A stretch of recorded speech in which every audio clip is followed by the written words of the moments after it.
Good morning, honorable members. It's 8 o'clock on the dot. Co-chairperson, good morning.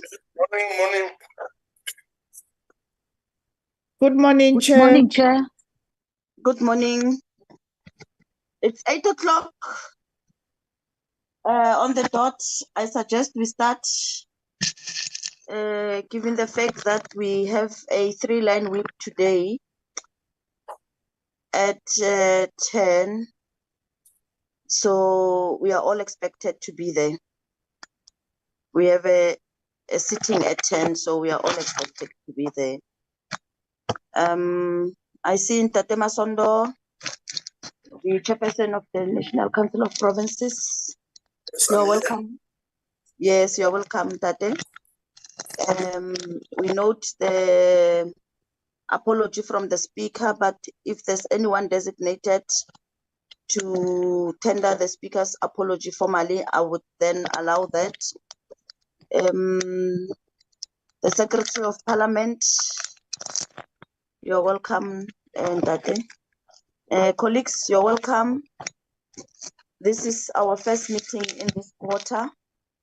And also thank you very much for agreeing that we meet, even though we might not have enough time to exhaust all the issues.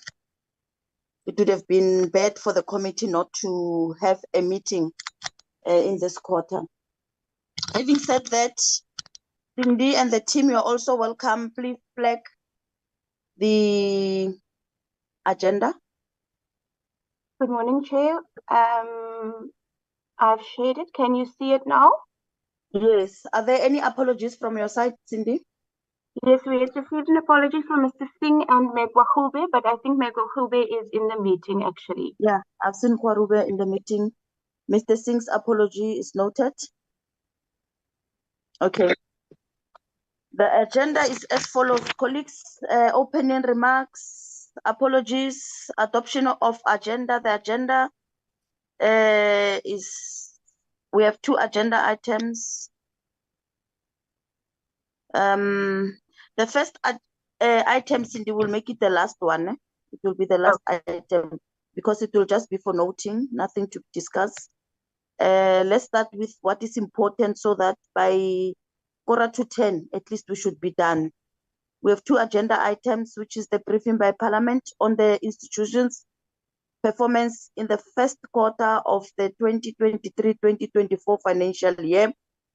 And the second agenda item is briefing on progress made in the restoration of the building affected by the 2022 fire and related matters, discussions and closure. But before that, then we'll deal with the update on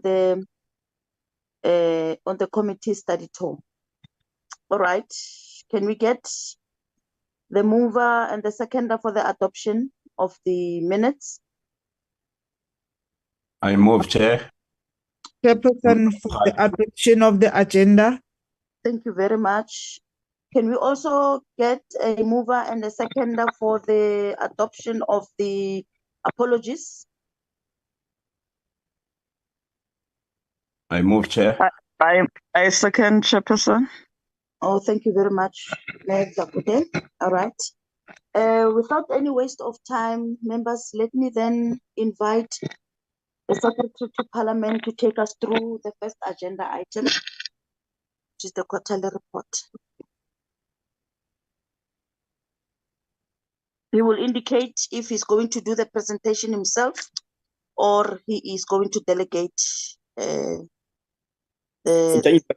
Thank you very much. I thought I was going to say it. I would like to ask the chairperson to outline the process and the report before I speak, chairperson.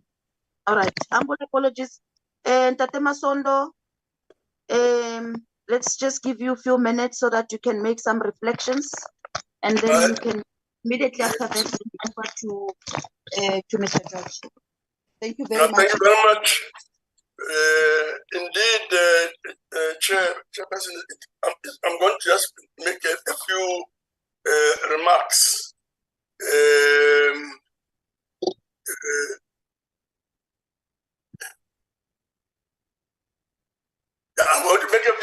few remarks, very, very briefly. Greetings to everybody. I want to start off, Chair, by saying that we all remember the fire incident,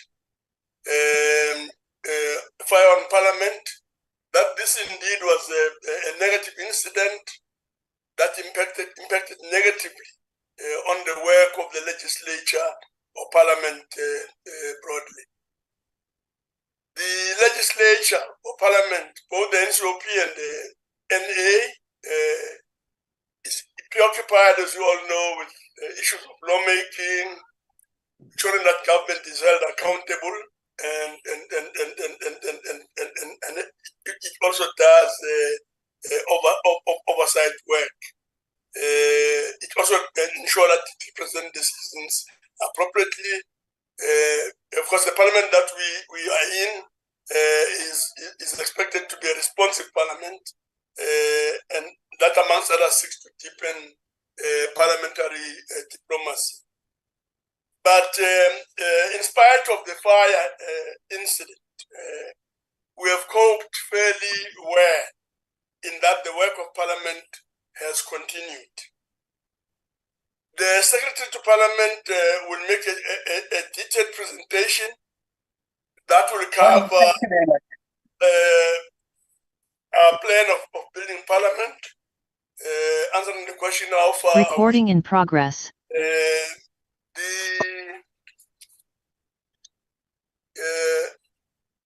The provision of committee rooms, you'll also speak briefly on that, and whatever other required details.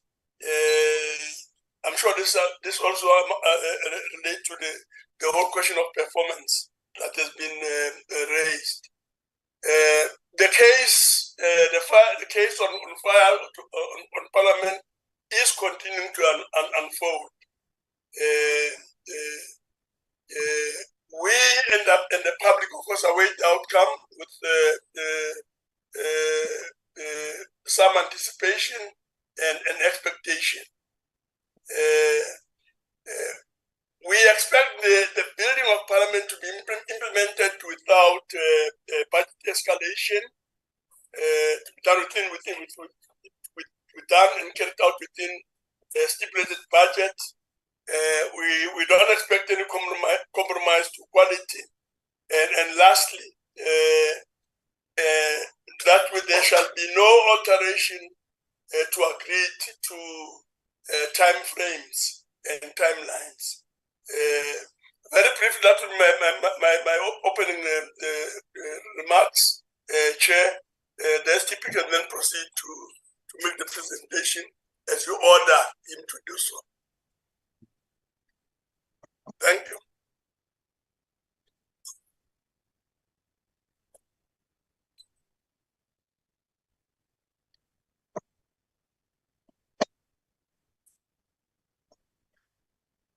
I proceed, Chairperson.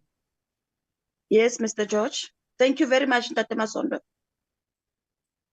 Thank you very much, Chairperson. Once again, good morning to all the honorable members. Good morning to colleagues. Thank you very much for this opportunity, Chairperson. We will be covering those two items, and maybe with your guidance, we will start with the performance for Q1 2023-2024 and follow up with the progress on the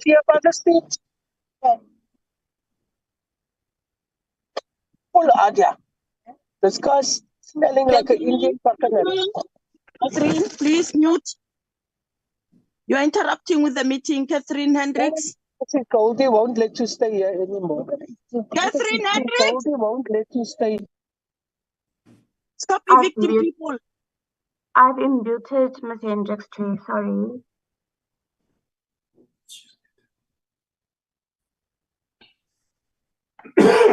So thank you very much, Chairperson. So we will immediately follow up with the restoration project, and maybe with your guidance, we do both of them at once, given the shortness of time.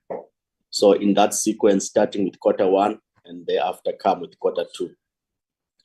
So I will be sharing the presentation with two colleagues, one assisting on the finances of Parliament, and the other colleague would be on the restoration project in terms of the details.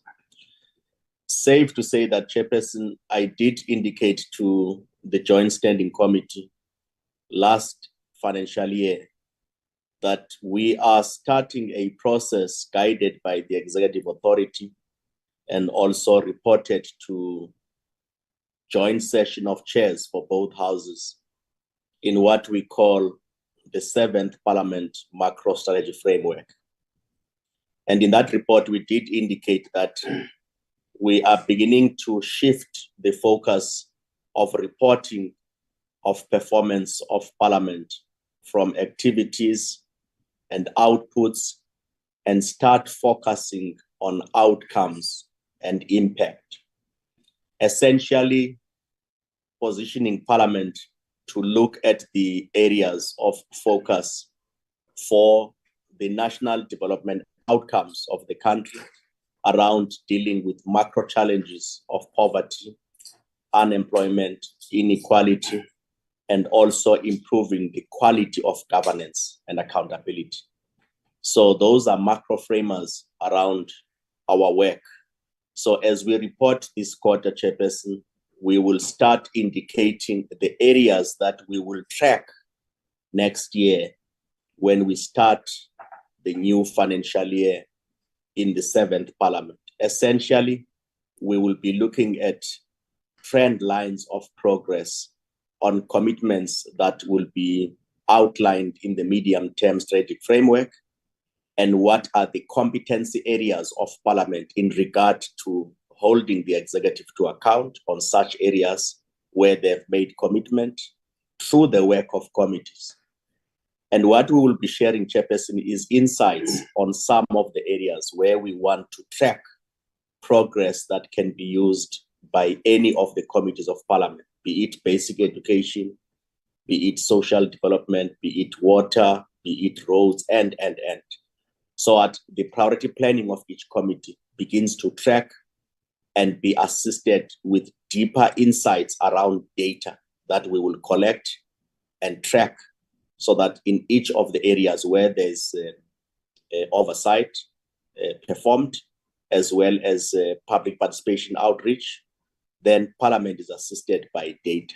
So we want to share the areas we'll be tracking and then quickly go to the actual quarter one performance outcomes in terms of tracking what do we want to introduce internally to drive transformational shifts, and what are the targets we will be focusing on and track quarter to quarter performance. And with that aggregate summary, Chair, on the shift we want to do, I would like to ask, through your permission, Mr. Herbas Berger, to start outlining those progress areas in regard to quarter one, as well as the shifts that we want to start tracking going forward. We will be building data capability of Parliament so that the oversight around core performance of Parliament's focus on legislation, the public participation and oversight is assisted with empirical data so that we can improve the quality of oversight of Parliament. Through you, Chairperson, I will invite Herbas to quickly outline those areas. Thanks. Morning, Honourable Chairperson of the committee, and also good morning to the Chairperson of the National Council of Provinces, Honourable members, Secretary to Parliament and colleagues. I'm going to share from my screen, if you allow, Chairperson.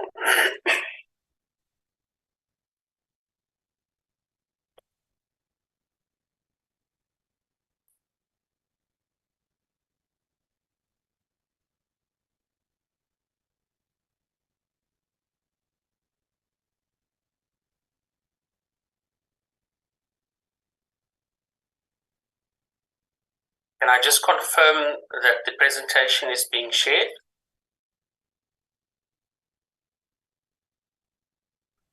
We have a blue screen at the moment, Mr. Berger. Can we try again?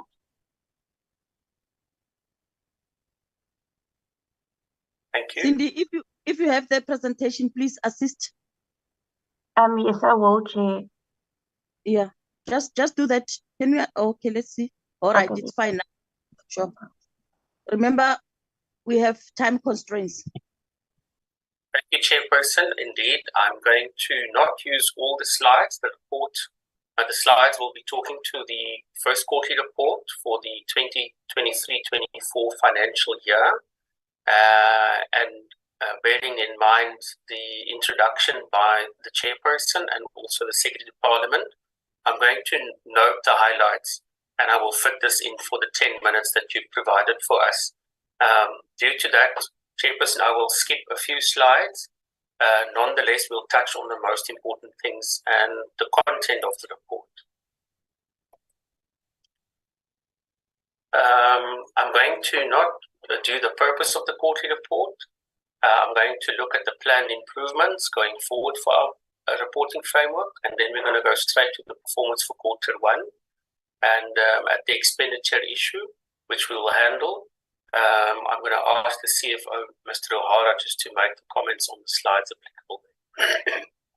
Thank you, Chair.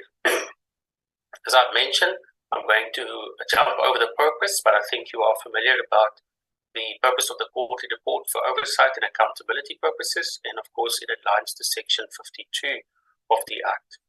Chairperson, allow me to make a few comments on how future reports will look like. And this is in line with what Secretary of Parliament has indicated, that we are moving into a new macro framework that focuses on the work of Parliament, notably following the outcomes of Parliament and the impact that we want in our society as a whole. The first thing that we want to do is just align the new reporting framework to the macro framework, which you will find in the revised APP for 23-24. In a moment, I will just talk a little bit about that macro framework, but that seeks to focus on the work of Parliament as it is impacting the lives of people of South Africa. That work will then focus on the transformative work of Parliament, the nature of that, and it aligns, of course, with the constitutional mandate of Parliament, especially as it sets out in the preamble what is required from public representatives and government as a whole. Those measurements in terms of the work of Parliament are provided in the National Development Plan, and the highest level of impact indicators then focuses on poverty, unemployment and inequality, and these will be the impact-driven and citizen-orientated reporting that we want to pursue in our reporting framework. We will be establishing new outcome indicators. They are there in our strategic plan, which was tabled in 2020, but we will bring them into the reporting framework, and those focus on the outcomes of Parliament, which is to enhance the executive's responsiveness and accountability in terms of implementation of the National Development Plan goals, and in particular, the outcomes and indicators set in the medium-term strategic framework for 2019 to 2024. And so we will create a specific focus on these indicators and also indicators that are appropriate at the time. So this is the reporting framework, the macro framework, which we will be reporting against. This is also what drives the current annual performance plan, transformative Parliament, and that relates to the outcome and impact that Parliament wants to see in society. The Secretary has mentioned them already, the issues on health, the issue on economic growth, the issues on jobs, reducing unemployment, eradicating poverty and inequality. Responsive Parliament, meaning responding to the many inputs that civil society and citizens are required and the needs that they have for their lives, and consequently the response that Parliament needs to have in terms of its daily work towards those outcomes and impacts that we want to achieve. The collaborative engagement means a Parliament that is far more collaborating with external parties, civil society, citizens, tertiary institutions, and institutions like Stats South Africa, the Auditor General, and many others, where that collaboration can only improve our oversight work as we focus on the outcome of a better life for all.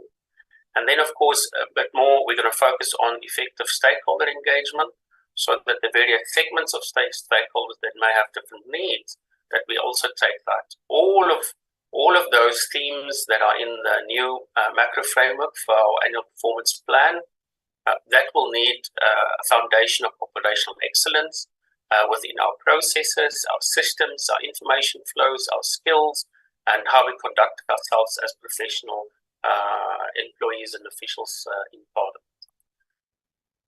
Part of the alignment is to look at the activities, outputs of Parliament that we do on a quarterly basis, and then of course on an annual basis, and how that brings into the fold of outcomes of Parliament. In this case, the outcome would be to increase government's responsiveness to the needs of the people, to implement service delivery faster, to bring transformation faster, and of course to account for the work that the executive does. And those outcomes need to lead to the eventual impact stated in the National Development Plan, which is how we will reduce poverty, unemployment, and inequality. And future reports will then follow this stream. So we will reflect on the activities of Parliament as committees and plenaries do their work in legislation, in oversight, in public involvement, in international engagement, in the approval of government interventions, and the recommendations for public office appointments. And those outputs will flow into the outcomes that we want. And it's this stream of information that we want to then report on and reflect on a quarterly basis, so that the members of Parliament can see that in this way the activities and outputs of Parliament is influencing and bettering the lives of people in South Africa on a daily basis. The preamble of the Constitution then sets the constitutional imperative whereby it instructs that we, the people, freely elect our public representatives in order to do these four things. The first is to heal the divisions and establish a society based on democratic values, social justice, and fundamental human rights. Second is to lay the foundations for our democratic and open society. And in particular, the third one, to improve the quality of life of all citizens.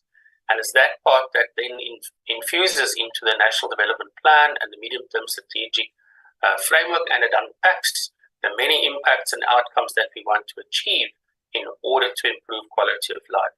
The last one is around building a united and democratic South Africa, and that talks to the international role that Parliament also has and must play in its role in representing people of South Africa.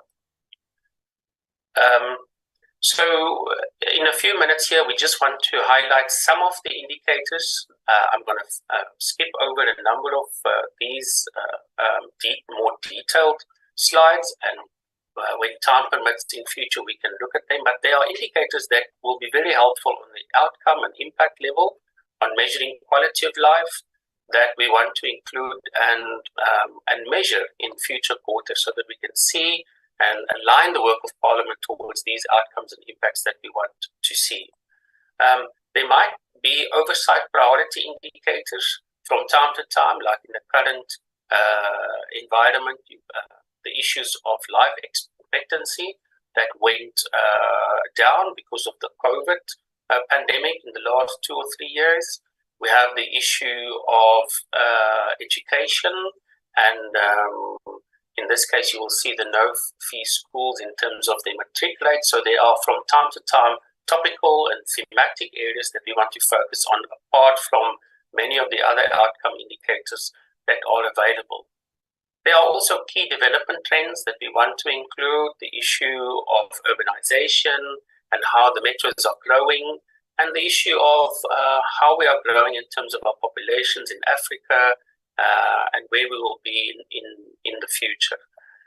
There are also particular issues and indicators that we will include. We call them priority indicators. This one, just as an example, being the issue on trust in the state, and we will follow those indicators closely. On the impact level, we will reflect the three indicators of unemployment, inequality, and poverty, and the slide that you see before you is then in a bit more detail, but we use it as an example. So you will see that we're going to line up the National Development Plan indicators over the medium-term strategic framework, and we will report on them quarterly, on a quarterly basis on the information that we receive from different institutions like Stats South Africa and others to show where we are currently and where the 2030 target is. And this will assist Parliament then on the high level to start intervening in the various clusters and particular committees on where we need performance to improve. So in that line, we will reflect then on a regular basis the NDP targets and what the current status is and the performance gap. So currently we use these just to show you how the future reporting framework will incorporate these and that we can reflect these. On the outcome level, where we want government performance to increase and the responsiveness by the executive, we will rely on the DPME regular report. So they have a regular report. I believe a new report was presented to the National Assembly Committee on Standing Committee on Appropriations last week with an update. But as an example, we show here in March 2021, you could see that out of the 375 number of targets that the executive was implementing, that 210 was on target and 165 was lagging. So this is the type of information within the various priorities and clusters that we will use in future reports so that the work of Parliament becomes focused on where oversight needs to maybe tackle a few things and we can have the response. As I mentioned, this data is a bit outdated. The latest data we will then include in the next quarterly report. So this was from March 2021. The data looks quite different at the moment. So we'll be reflecting a number of things. There are also issues of constraints that we'll be reflecting. In this case, the issue of load shedding and the energy crisis as we have it. And then also things like COVID. So there are issues within the environment, the development environment, that we can see as legitimate constraints on economic growth, employment, poverty, and inequality. We also will be tracking executive responsiveness rate. This is just an example at the moment that we'll include.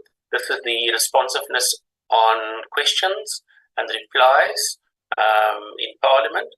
There would also be the tabling of reports, the implementation of executive undertakings, and a number of others that will be filtered into a holistic indicator on the responsiveness of the executive to Parliament so that we can measure that. And the responsiveness is an important part in Parliament because it leads accountability. So we will also then reflect the performance rate. The performance rate will be worked. The example here was done on previous data in 2021, so we'll update this.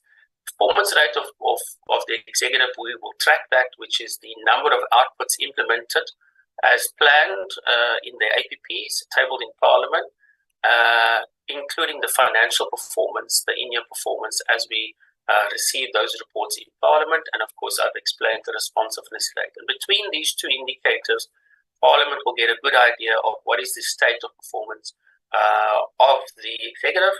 This will be broken down into every committee and cluster, and Parliament will be able to then segment and see where the attention is needed from an oversight point of view. For the remainder of the few 5 minutes, Chairperson, allow me to just highlight the performance of Q1. The key highlights around oversight, lawmaking, public participation, and international engagement. I think the most important parts that I want to highlight here would be the work done as assigned to the various 22 committees, the recommendations in terms of the report on state capture, and Parliament is working on that, and we are tracking that on a quarterly basis. We had in the first quarter the ongoing work of the Section 194 inquiry, the committee, and in the second quarter you will of course now see a bit more on the conclusion of that process. We also had action in terms of the accountability, where we were in need of more responsiveness by the executive in terms of questions and a number of other issues, and the executive authority is dealing with that matter together with the leader of government business. And it's an ongoing matter over many years in Parliament, and hence we also want to track that indicator of responsiveness. The work work done by the Portfolio Committee on Police and Correctional Services around the oversight on the correctional facility where the escape of Thabo Bester took place. We had the appointment of the SABC board members, where the president acceded to the recommendations and the proposed names. We had oversight in relation to the energy crisis and the various activities happening in that area. And then we had a fairly large part of the restoration of Parliament. The presentation that will follow will provide then an update on in real time where we are today. I will quickly jump a few slides to talk about some of the highlights. Our key oversight highlights were the committee oversight visits around the Free State to eradicate the bucket toilets. There was also some oversight in the first quarter to the Northern Cape and the Northwest around the integrated human settlements strategy implementation, also the water transfer and augmentation schemes in Limpopo province, and a number of health facilities visits to the Eastern Cape in terms of the progress made on that field. I'm just highlighting some of them. There are many in that area. I'm not going to stand still for the sake of time on the key bills that we passed in that quarter, but they laid out in the report and the presentation. And we also have a list of the legislation introduced in Parliament in that quarter as set out in the report. I'm going to pass the legislation on where they are in the process. The summary will provide information on the bills being passed and processed through the National Assembly and the National Council of Provinces. We have had a number of public hearings in that quarter. We have listed in the report. Again, for the sake of time, I'm going to move through these slides, but they are listed in the report. Statutory appointments and also international engagements and the agreements are listed in the report. I'm not spending too much detail on them, but those would be the highlights. And then there were also a bit of work happening in the first quarter, actually quite a bit, on the change initiatives coming from the annual performance plan. These would include, of course, the review of the strategy, the planning, monitoring, and performance management work that's ongoing, including this very changes in the reporting framework, the review of policy, our review of our structure, the restoration of the building, our campaigns and work to improve our internal communication, the culture change programs that were and the institution-wide change management sessions. There were quite a bit done in the first quarter, and also then we would see the results on the work done in strengthening security posture of Parliament. So with that, I want to just quickly touch on the performance of the program overall and individual programs. We will be looking at transformational targets. There are also targets for programming and then the operational service targets. There are 30 targets in total. As a whole, the service targets did fairly well with 91%, and these are the targets that we measure the member satisfaction with services in terms of legal advice, research, procedural advice, content advice, committee support, and a number of other services. The transformational targets relate to the changes and the interventions that we want to implement as part of the new macro framework. Overall, the performance for the quarter was at 63%, mainly due to the lag in the transformational targets. I will focus on that in a moment. In terms of Program 1, it sets out then the service targets at 100% and the transformational targets at 57%, and the detail is provided in the report. I have to draw the attention to the committee that for Program 1 and Program 2, the transformational targets were scored lower, so you'll see that the performance there is low, but in many cases, almost all cases, the performance was not met due to a technical issue of evidence being supplied. So in most cases, work was done and in many cases completed, but the technical requirement was not met. And an example of that we would say that in a particular stream of work in Program 2, for the first quarter, we had to establish multidisciplinary teams in Parliament to work together on maybe a proposed framework. I use example the assessment framework for bills that are tabled, the outcome assessment framework or impact assessment framework, and we would have constituted a team, and those teams are constituted, but the technical indicator required that an appointment letter be issued to each person in the team. And because that appointment letter was maybe 2 or 3 days late into the next quarter, that indicator would then reflect as not met. So we are very confident that in the second quarter we will see the performance of many of these transformative targets to improve quite radically. I want to just go through these tables, but they are in the report and presentation. For the sake, again, of time, I'm not going to stand at all of them. But members can see the information. On Program 2, the service performance at 89%, so that tracks and measures the performance of services provided to members, mostly related to committees, the National Assembly, the National Council of Provinces, and the work done in those areas, and then the transformational targets. And it's exactly here the point that I've said. You can see here multidisciplinary team. So that team was maybe constituted, but the indicator was a technicality, and we will clean that area up for the next quarter. All in all, the performance is at 63% for the quarter.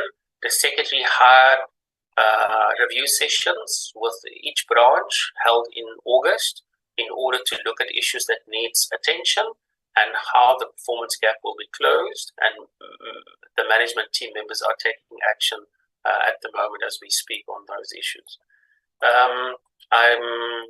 I'm going to jump through this. The last part would be around expenditure. And Chairperson, if you allow me, I'm just going to ask the CFO, Mr. O'Hara, to deal with the last 2 slides. Thank you. Good morning, honourable members. I'm going to take you through the financial overview for the first quarter. If we can move to the first slide. Thank you. As you can see within the diagram, this is the split for our programs. Within administration, we had a slight underspending, and I'll get into detail when we move on to the financial tables. However, we did have a slight underspending within administration, and that was mainly due to the restoration of the building of Parliament and the rebuilding of Parliament. The legislation and oversight, we basically on 99% spending for the first quarter. And this relates to the outstanding invoices for travel and international study tours that were undertaken. Associated services, we on target at 100% for the quarter. And direct charges, we slightly overspent, mainly due to the payment for loss of office. If we can move to the next slide. Thank you. Within this diagram, you can see our compensation of employees was roughly 16% for the year. That's a slight overspending for the first quarter, mainly due to the loss of office payments that took place for that first quarter. Compensation of PARMED, we are on target. Compensation of employees, we are roughly 1% above what we expected to spend for the first quarter. And you'll see those details in the table which follow. That is mainly due to the filling of vacancies. Goods and services, we are underspending on goods and services, and that's mainly due to the delay of the implementation of the building, as well as the outstanding invoices for travel and study tours. Goods and services for members, we are on target. And then transfers, we slightly overspent, but however, we will have that 100% spending by year end. Capital spending, we are slightly overspent as well due to the purchase of vehicles and computer equipment. Good, if we move to the next slide. As you can see, here are the figures. Administration at 79% for the first quarter, mainly due to the delays of goods and services. There was delays due to the goods and services for the restoration and the rebuilding of the building. Legislation and oversight, It was on 99%. Outstanding invoices for our travel and international study tours are still to be paid, which were paid in the second quarter. Associated services, we are on target at 100%. Our direct charges payments relates to the payments for loss of office. As you can see, the overall spending is 95% for the first quarter. We'll move to the next slide, please. And here we've got the economic classification, which breaks it down accordingly to first line item is compensation of members, which is 10% higher than we expected, mainly due to the payments of loss of office. Compensation of employees for PARMED, we are on 100% and expect to be spent 100% of the allocation by year end. COE, we slightly overspent by 1%, mainly due to the filling of vacancies. Goods and services was underspent due to a combination of the restoration of the parliamentary building, as well as the outstanding invoices for travel and public hearings. Goods and services, we are out. Goods and services for members' entitlement, we are 99%, and that would be fully spent by year end. Transfers, we are slightly overspent by 167,000, which has been recouped in the second quarter. And we expect to spend the full amount by year end. And that gives us the full breakdown of the 95% spending for the first quarter. The full details of each program has been provided in the appendix. Thank you. If I can hand back to Herbert.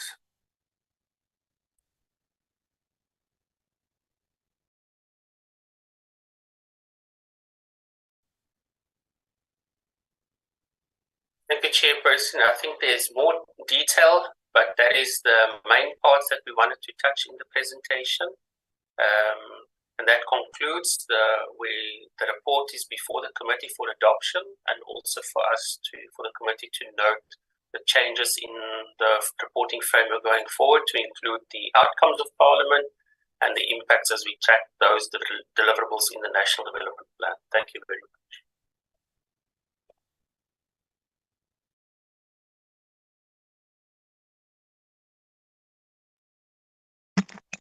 Thank you very much, Mr. George.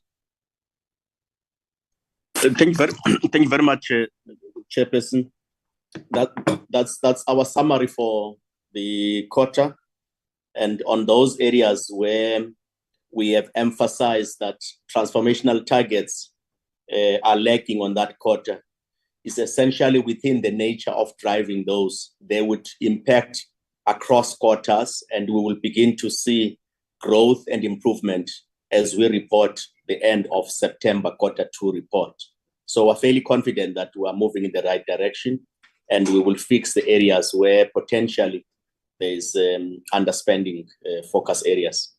Thank you very much, Chairperson. Thank you very much. I will now invite members for comments. This is work in progress. So far, I think the 7th Parliament will benefit more on this transformation and the hard work that has been put together by the team. We are very grateful, and indeed at the end of the tunnel there is some light. Members, the platform is open for comments, questions, if there are any.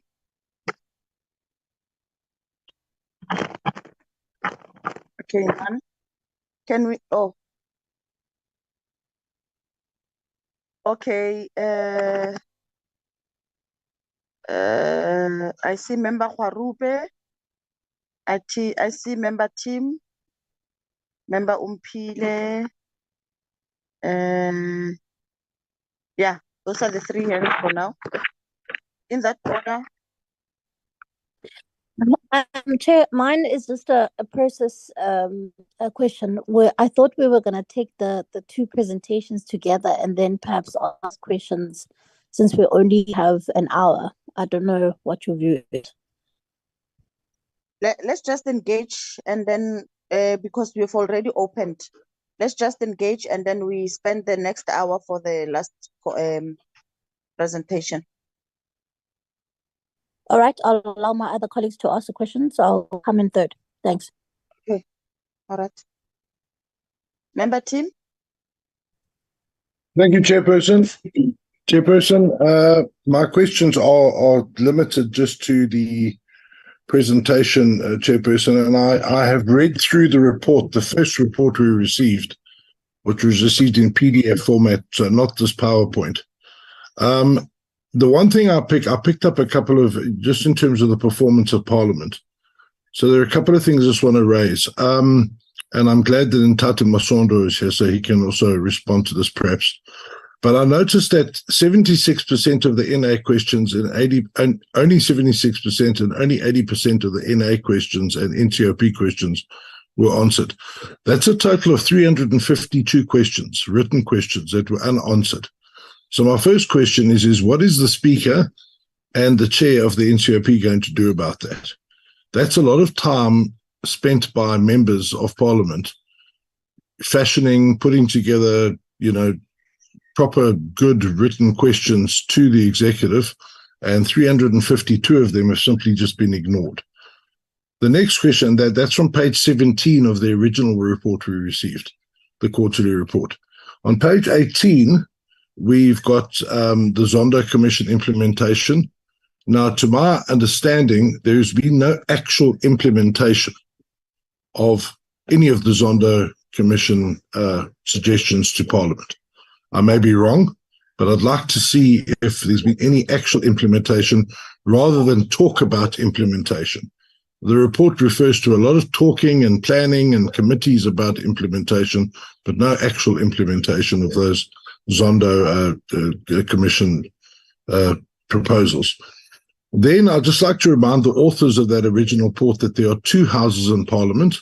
So when you say that the NHI bill has been passed, you're actually factually incorrect. It has not been passed because it hasn't passed through the NCOP. I hate to disabuse our NA colleagues of the fact that there are two houses in Parliament. So when it passes through the NA, it's not passed yet. It still needs to go through the NCOP. So please, if the authors of reports could just be a bit more accurate in that regard. Then page 23 refers to international travel. And I would just like to get an answer from Mr. George and from Parliament as to why DIRCO withdrew from all assistance in international travelling in May 2023. I'm aware that they withdrew, and I'm also aware of the severe consequences that has had. And I, in fact, was a victim of that consequence because of the total shambles that happened when I was stuck in the Dubai airport for 24 hours whilst our committee secretary did absolutely nothing to assist me. And I'm quite sure that if DIRCO was involved in that trip, I would have been assisted. So if I could just get responses to those few questions, and I'll come in again, please. I know that you truncated this meeting, but I think it's very important to have an engagement in the restoration of Parliament. But what I'd like to just ask about that without going to the actual restoration of Parliament, colleagues, our Parliament is starting to transfer into becoming a rubbish site. The absolutely disgraceful fencing around the bottom of Parliament when you walk over to St. George's Cathedral has now become a trap for litter and rubbish. You can't get in there to clean it because of huge amounts of razor wire, terribly aligned fencing. And I'm telling you, folks, if you walk around Parliament, you feel absolute shame, especially that side of Parliament. It's looking absolutely terrible. When are we going to reclaim Parliament as ours? It's our precinct. It's our two houses. And there are parts of Parliament that are looking like a rubbish tip.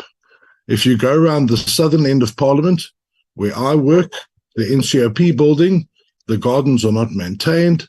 It's looking like Parliament was once the standard bearer of how government facilities should look. And it starts to look incredibly decrepit and shabby. And the bottom end of our Parliament is starting to look like a trailer park. What are we going to do about this? Thank you very much.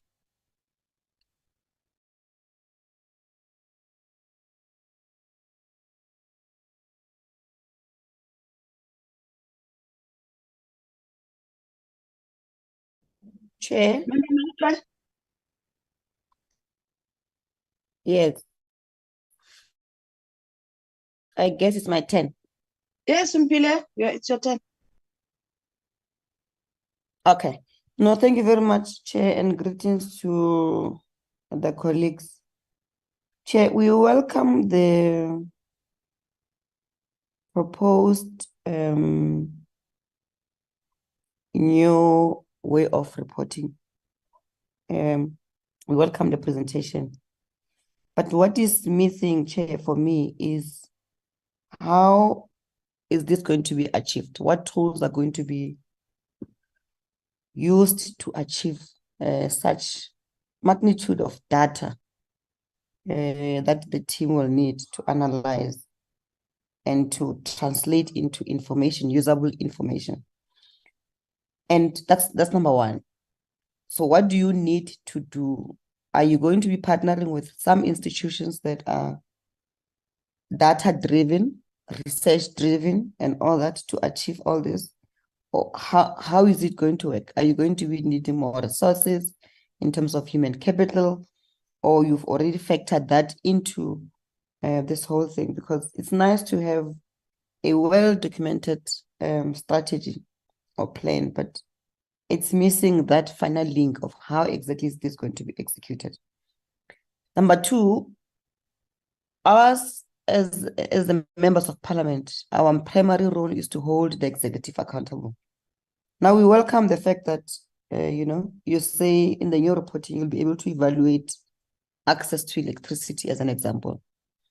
How will then that assist the members of parliament to then hold the minister in charge of electricity accountable when you actually have a report that says access to electricity is 40% when it's supposed to be 90%? How will then that assist us to hold him accountable? And going back to, and I think my colleague Ela touched on it, the responsiveness of the executive. I mean, he's correct. There's a lot of questions that remains unanswered. So how is this reporting going to assist even the speaker to whip those ministers that are not responding to questions? Because you wouldn't want to spend so much money, time, effort producing a report that is just for record purposes and to gather dust. It's meant to translate into transforming the lives of our people. And therefore, it has to have everything else that seeks to want to advance and transform the living conditions of our people. That will be all for now, Chair. On the financial management side, really, there's not much to comment except to say it's unacceptable to go over budget. It doesn't matter what the reasoning is, but we can't go over budget, over the allocated budget. That's just on that one point, Chair. Thank you very much. Thank you.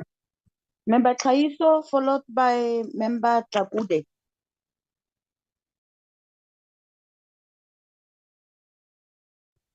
Chair, don't forget Kwarube. Thank you very much, Chair. And let me take this opportunity to welcome this report, which has been presented by the Secretary of the Parliament. Chair, I just want to make a few observations given the report that has been presented. And firstly is that we really, it's a very,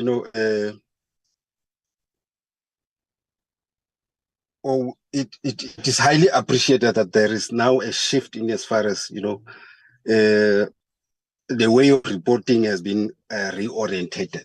That's the first observation. And secondly, on the slide that should sequence matters as outcomes rather than impact, and slide 7, should sequence matters as outcomes rather than impact and outcomes. And thirdly is identifying key outcomes and impact indicators is critical, and ongoing deliberations should be held, such as public participation, oversight, international relations, legislation, and and also, I mean, turnaround time of legislation and petitions should be taken into cognizance.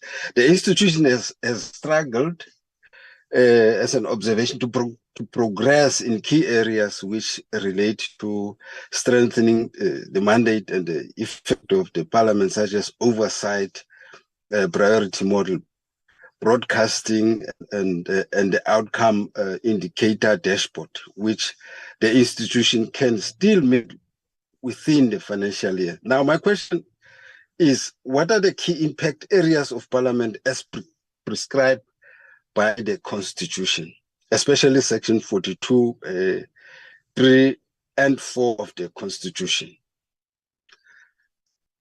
What are the challenges with the broadcasting strategy? I remember this question, we raised it at some stage.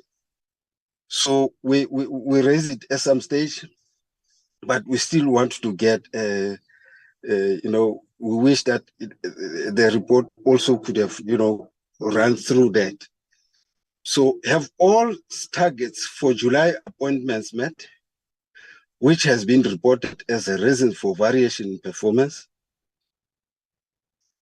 Noting that members are impacted by various administrative challenges impacting the institution.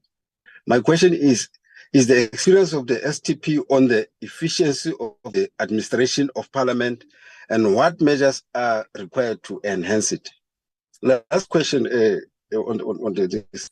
What lessons has the parliament learned on supporting ad hoc committees and the cost involved, such as legal costs, as experienced in the committee on the removal of the public protector?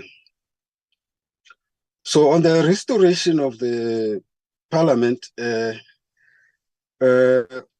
maybe one would just ask about a few two questions on the accessibility, especially persons with disability. We wish that you know, in the elaboration on the plan, that could also be elevated so that one is convinced that even the issue on accessibility to persons with disability, it's already taken into consideration when this unfolding of the implementation of the project is concerned, especially on the map.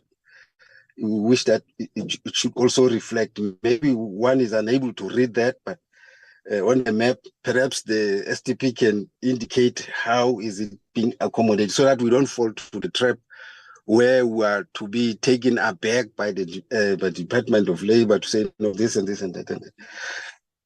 So, yeah, so let me pause at this stage, Honorable Chairperson, thank you very much. But want to welcome the report as a good progress so far and move it for adoption. Thank you very much.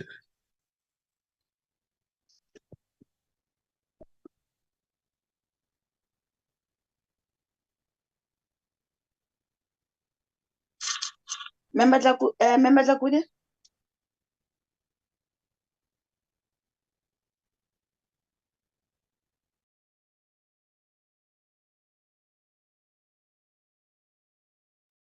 Thank you very much, Honorable Chair. My apologies, I was struggling to unmute myself. Good morning to the Chairperson of the National Council of Provinces, Utatu Masondo, yourselves, co-chairpersons, my colleagues, STP and your team. Honorable Chair, let me start by saying that I want to join in my colleague, Comrade Kaiso, by welcoming the presentation by the STP and the team. We also welcome the progress made so far with regard to the restoration of parliament and also the implementation of the Judicial Commission of Inquiry's recommendations. Honorable Chair, I don't think it is fair to come to these meetings, of which are public meetings, and say Parliament hasn't done anything. Some of us are aware maybe it's because we also sit in the Chief Whips Forum, that these matters of the Judicial Commission of Inquiries are being attended to, and also they have been referred to the relevant committees. If I can cite an example, we have the Joint Ethics Committee, which dealt with most of the issues, and also with regard to oversight and accountability. Those recommendations came at a time when we were already doing it as Parliament. So I don't think it's correct for us as honorable members to say that nothing is being done. That is an incorrect statement, Honorable Chair. Then I want also to say that, yes, I've been covered mostly by Honorable Kaiso with regard to the questions. But I want to plead with all of us as members sitting in this committee. I know that if it was our making, we would want to see everything done within 2 minutes. But let us understand that a construction site will not be clean until everything is finished. Let's give the administration that opportunity to do their work with those who are dealing with the construction of our Parliament. The other side of Parliament, where the fire destroyed our buildings, will not be clean until the rubble is removed. They have given us the time frames for the removals. Let's allow them that space to do the work. Then after those dates, we can come back and say, you said in your presentations on this date and this day, you were going to do this. But to sit on their neck on a daily basis, I don't think it's assisting the process. Let's allow them their time. They put their own time frames. Let's allow them those times to do what they have planned to do at that particular time. So that is my plea with all of us.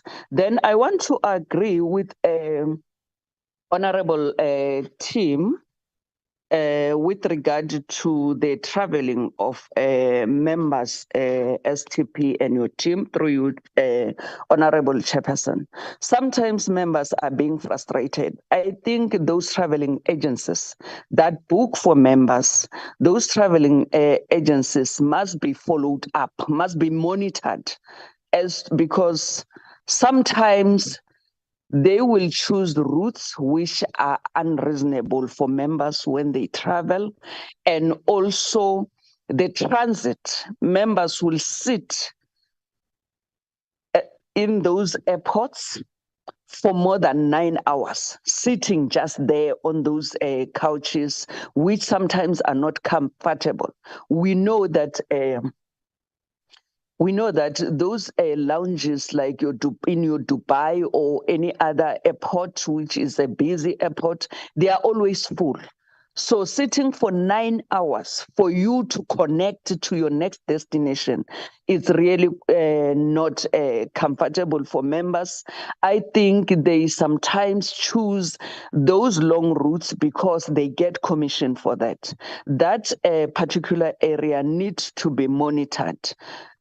And also with regards to the staff that is assigned to assist members, I want to also plead with a USDP through you, Chairperson, and the team that maybe if those staff members can be assisted when it comes to those logistical arrangements, because sometimes you have to step in as a member to say, do this, do this, do this. They are slow, or sometimes they don't understand how things are done. But I want to plead with the team to monitor that space and make sure that members, when it comes to traveling, are attended to and not to be made to wait for a long time for their connection flights. We understand, but sometimes there are flights that are direct flights. There are flights that are, if those traveling can be planned on time so that it allows that opportunity. Because if the traveling is planned at a short notice, then that creates serious problems, because you will be told that there are no flights and members there is nothing that can be done because the tickets are not flexible and all those things. So if traveling can be planned, if we know that there is this study tour that will take place maybe in November, the planning should be now, because we all know that this is happening, to allow a smooth process. Thank you very much, Honorable Chair.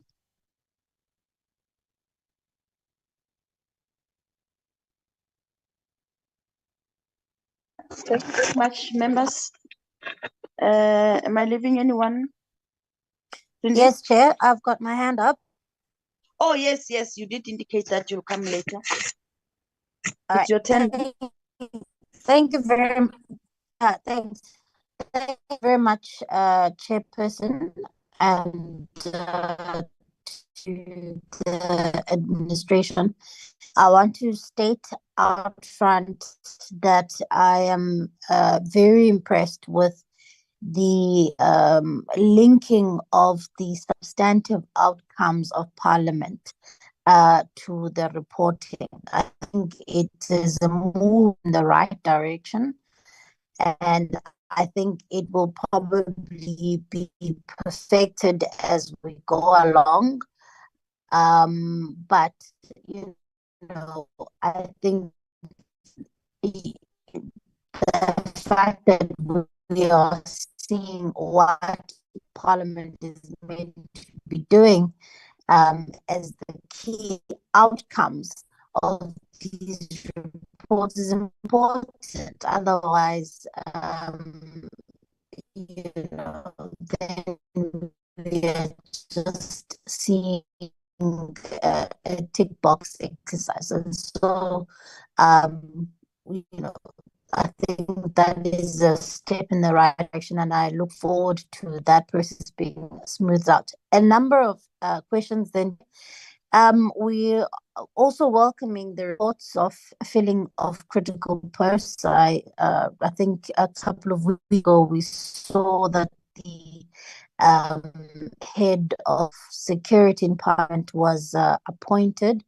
But I must say that, you know, can we get an overview of what other critical post vacancies there are?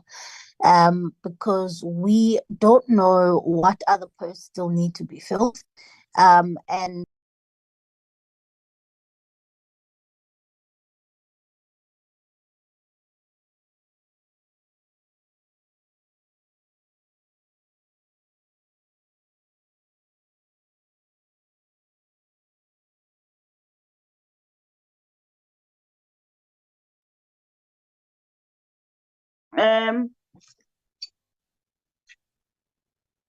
Member Kwarube, are you still on the platform? Chair, she's not. Oh, okay. I'm back, Chair. Maybe. Oh. All right. I'm back, Chair. Yeah, you may conclude. Apologies, colleagues. This is load shedding. So I was asking if we can be furnished with the organogram so we can track the progress of the filling of critical posts, because the institution does account to this body, and so we need to be able to hold the STP and his team to account on whether or not they are doing so. And I also asked this because the CFO indicated that in quarter one, there was this overspending on the compensation of employees because of the filling of posts. So the question then that I have is that, is it was this not catered for? Were the projections of the spending not catering for the filling of those vacancies? And also that's then made me go back to the annual report to look at the employees that are there, which I assume are the senior management of Parliament. So have there been any shifts in the compensation of the senior management? And if so, where are they in particular? And could that be apologize?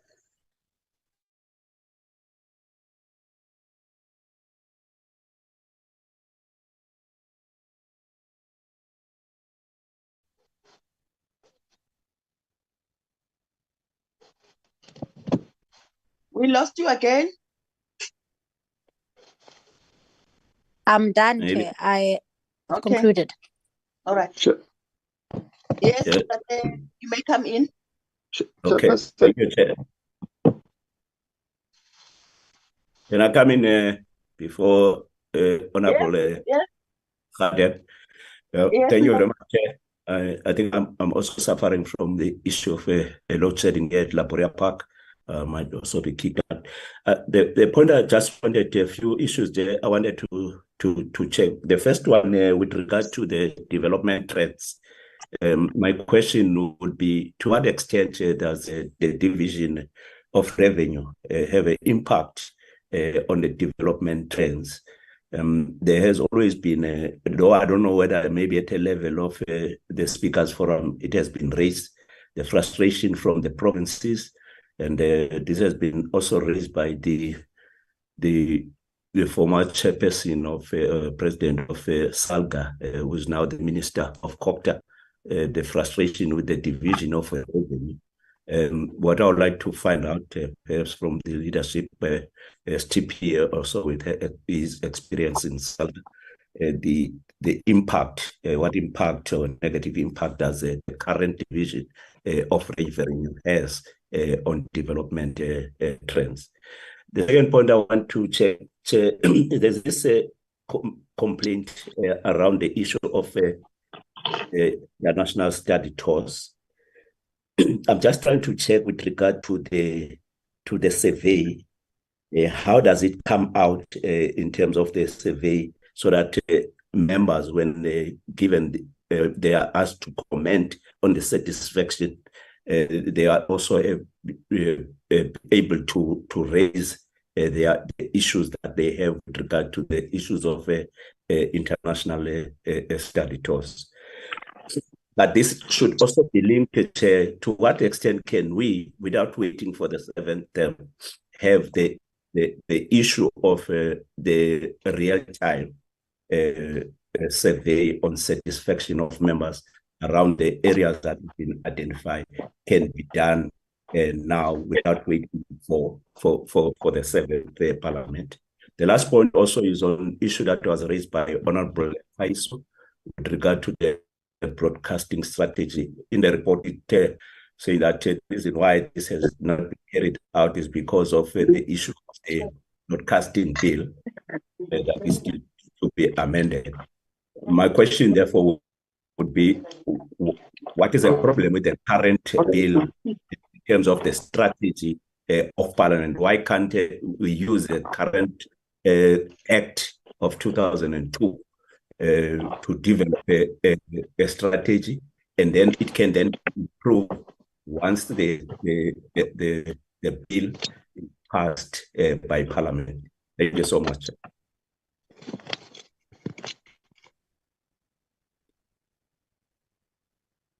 Where's the Honorable Big? Thank you. And Dr. Hadebe? Chairperson, I'm appealing for the Secretary to Parliament to give a presentation on the issue of the restoration of Parliament, so that at least by 30:30, he must not respond to the questions raised now. He must just respond comprehensively after presenting the report, so that at least by 9:30, he must start responding to both presentations. That's what I'm appealing for. Because I see that Yeah. we're running out of time. Thank you, Chair. Yeah. This is what is the committee. It's core agenda of the committee. So restoration, it's a once off. It will come and it will go. But this one, it is what makes the committee. So that's why we had to do justice on it. It's fine. I'm going to request that the Secretary to Parliament quickly take us through the update on the restoration. Then after that, we open for questions. Then they respond, and then we take it from there. Should they not finish before 5 to 10, then they can then submit other responses in writing. And Dr. George, are you ready? Thank you very much, Chairperson, once more. Yes, we are ready on giving a 12 minutes update in a truncated version. But the report, as we circulated, is quite a detailed report that indicates quite clearly tremendous progress that we have done around bringing an implementation capacity for the restoration of Parliament. And that speaks to two areas. The most urgent one, Chairperson, being the request for members to come back to the precinct and have working spaces.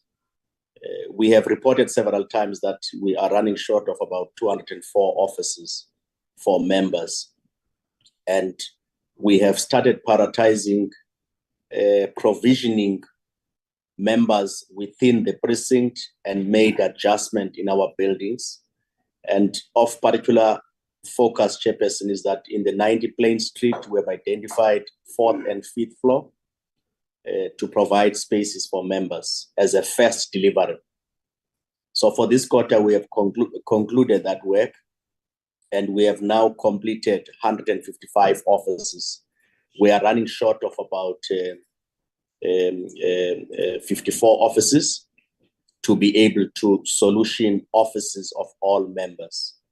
We are also moving in speed on the work of clearing the old assembly and the new assembly, and work has now reached most crucial stage of design consideration on the restoration, where we will also be looking at limited public input around what kind of Parliament we would like to see at a restorative level, and balancing that with the needs for innovation around dealing with structural constraints that were inhibiting proper functioning of Parliament. So we'll be balancing those issues.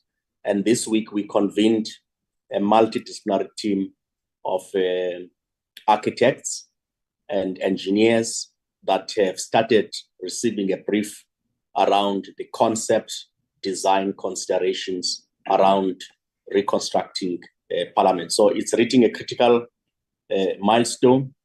And the most important issue, Chairperson, is that also on the National Assembly, both the old wing and the new wing, there were a number of items of members that were left as part of the rubble. So we had to undertake painstakingly focus on identifying areas for assets that must be salvaged, but also identifying any material that would have been of value for members, people who might have left things the period before the fire. We have now succeeded in packaging every piece of asset that is there, and also package any components that can be viewed, inspected, and members can identify those. So at any given time, where members are ready to go through that and pick up those items, we would have a guided tour to be able to do that. In quarter one, Chairperson, as you would have seen, that expenditure pattern didn't proceed in speed. It was because some of the areas that we had to maintain a delicate balance, mapping out pathway in a building whose structural integrity is not clear. So we had to map pathways sensitively, identify where workers can go through, and make sure that all the mitigating factors around risk are considered, and we focus on identifying assets, because when we started doing this work in April, it coincided with the Auditor General period of assets identification. So it did had a knock-on impact for a month around that area. As a result, we started collecting the actual rubble in a period beyond what we planned to complete by end of June. And the second part that also threw us in moving out of that timeline was a contractor that we also appointed for doing work on the 4th and 5th floor, where the appointed contractor, for some reason, post being appointed, could no longer continue the work. And then we had to quickly shift into adjustment, get another service provider, and complete that work. So offices of members are now ready. The only issue that will be completed end of September is the vacuum system that will then take us through that completion of the work. So in short, Chairperson, we are not off the mark on a number of areas of progress, and it's quite exciting piece of work. It brings within itself the unavoidable inconveniences of cordon off areas, and we will be able to make sure that the work runs smoothly, albeit under limited constraints that we have imposed around safety. So I'll ask Simon, our project manager, to quickly give highlights of the presentation on key issues on those 4 components of the delivery work packages in 10 minutes, Chairperson. Thank you very much. Thank you, STP. Morning, Chair, can I take over? Yes, you can. All right, thank you. Can I request that I share the screen on my side?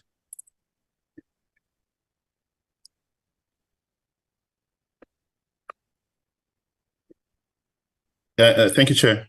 I'm not sure if the screen is on flight mode. Yes, it is, Mr. Mashiko. Thank you.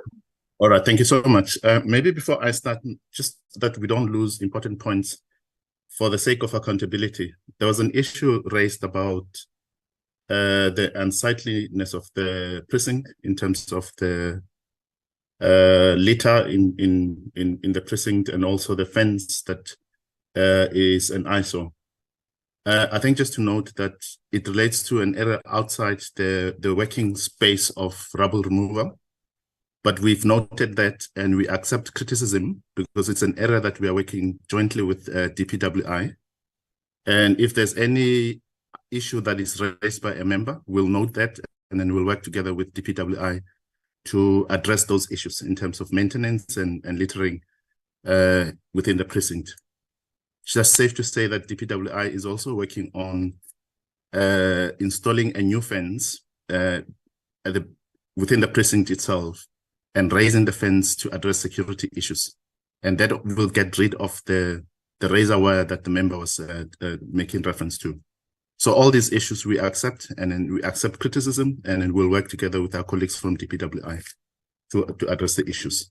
But I'll run quickly just to indicate that we submitted an IPMP that gave an outline on our approach, and then also the brief that we gave to DBSA. And it also takes into account that we are mindful of the external dictates in our approach to infrastructure delivery. So in relation to the recommendations that, or rather the approach that we're looking at, is just to update members on progress and further seek approval or direction on the adoption of the green building concepts. As I indicated, we outlined the IPMP, and it was circulated to the committee, and that sort of focuses on our key objectives and looking at the external dictates. Safe to say that we are mindful of the economic outlook that is bleak. At the same time, we also have to seize the moment of making Parliament to be a transformative Parliament and look towards addressing the heritage issues and cultural diversity. These are the areas that the SCP outlined, which I will not get into the details, just to outline the work packages that we are working on. The split, we have discussed those before. And on the milestone chart, just to note that we have a slight adjustment on the restoration of the National Assembly and the Old Assembly. in respect of the National Assembly, we moving the date to November. In the IPMP, that was the target that we outlined for November 2025. But our initial engagement when we were at the committee, we aimed for September 2025. And the internal and then the dictates that the STP outline are now forcing us to move to November 2025. But what we did also was to request the professional team to move the old assembly and then implement it in a phased approach so that we take a sectional practical completion, and then the practical completion for the entire works will be in 2025. And what we did then, we were trying to get the completion date to be moved forward so that the Parliament core business can continue. So the team is actually investigating the viability of having the chamber and some of the committee rooms being made available by December 2024. And of course, the practical completion being 2025 for the entire works. So that obviously will be based on the viability of the approach that they're going to take. So the enabling works, the STP outlined that we completed safe access route and asset verification that led to the annual financial statements being put together.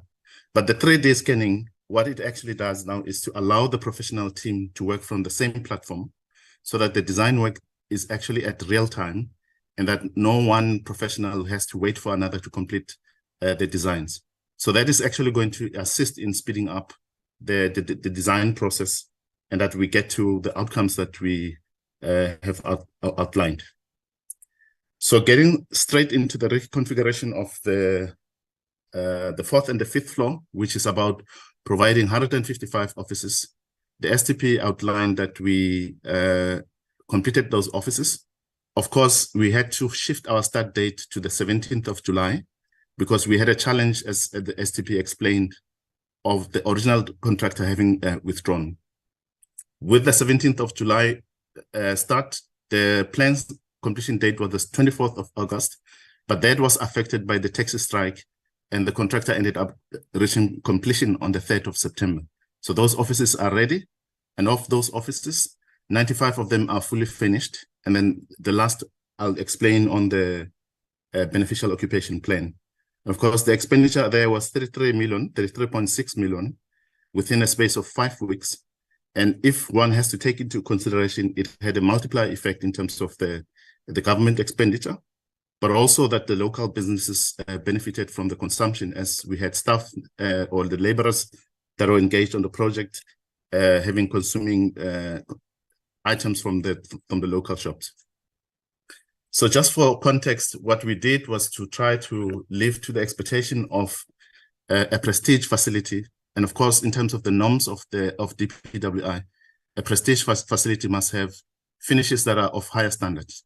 And we tried to live into those expectations, but at the same time being mindful of the cost.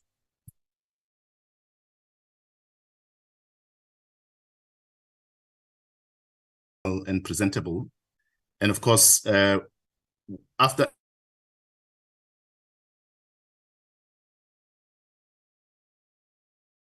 controlled in terms of people coming to visit members. And in respect of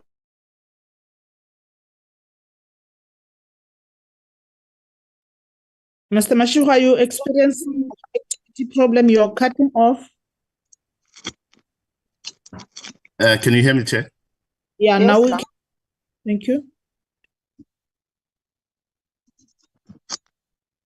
Sort of gives you a feel of the finishes in terms of what we're presenting, and those finishes and then the look and feel is in line with the national building regulations.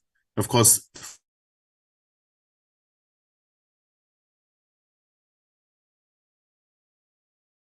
this is a typical outline of the boardrooms. Of course, we have 2 boardrooms that are hybrid enabled on the 2 floors. And then the offices, we tried to live up to the stature of members in terms of providing the furniture and the finishes inside the offices that give that look and feel of a prestige facility. So as I indicated, that the reception area will have a person that is manning that site that will receive visitors that are coming to the members. and ensure that there's order and control in respect of movement of people.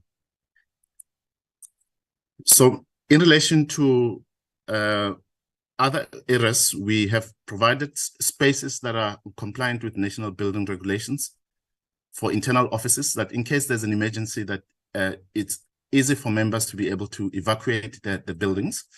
And of course, we have also provided pause areas with kitchenettes, and these pause areas can also be converted to caucus rooms when members want to have privacy in terms of engaging. And of course, it's a balance between living up to the prestige facility, but at the same time for utility, that it's not only just about a beautiful pause area, but it can also be converted to functioning as a meeting room or caucus room, but of course being mindful of the cost at the same time. We had to provide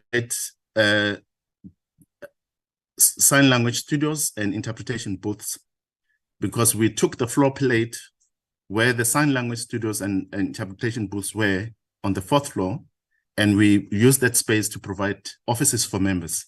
So what we then did was to put all the IT-related activities in one section or within the same floor plate, so that the other space on the 5th floor of 90 Plain is used for offices of members. But we also then understood that interpretation is part of the core business of Parliament. So we provided spaces that are adequate, spaces that are conducive for the interpreter to be able to use. So we addressed the issue of enough lighting. We addressed an issue of ventilation, heating and cooling, and also just to give them that look and feel and acoustic proof qualities that are much improved. While we're doing that, within the buildings themselves, we may have achieved those outcomes in terms of living up to the norms of the prestige facility. But the external part of that, there's still work that we are completing on the heating and ventilation system. And part of this actually means that we have to address the infrastructure that feeds the heating system into the building. And that this is addressing the entire system for the building and not just for the 4th and the 5th floor. So the infrastructure has constraints, and some of that is dilapidated, as you see on these pictures. Of course, because the heating pipes have been corroded, some of the electrical equipment that is part of the HVAC system is also affected. So the professional team and the contractor have been attending to these issues, and not only what is internal in the building. And of course, we're working with DPWI on certain things that actually require long-term maintenance attention. From an oversight point of view, one of the requirements is to have a disclosure on performance on health and safety. So we had, of the hours that have been worked by the contractor, the 31,000 hours, we had one near-miss case, but we did not have any major incidents or fatalities. So this was an issue of an employee who visited the IT section. At that early stage, there was dust that was actually accumulating because of demolishing of the existing structures. And the employee was affected, and also noted that some of the staff members were not wearing masks. But that issue was addressed, and the activities were stopped in that section, cordoned off, and all sections were sealed off. And of course, there was a review of the working procedures to ensure that this matter does not recur. And of course, in terms of the overall scoring, it was low in terms of the lost time injury frequency rate, which actually indicates that the contractor was performing relatively well in terms of health and safety. But we noted all these issues and take them seriously. Audits were conducted, and issues that were raised were closed off in terms of the performance of the contractor.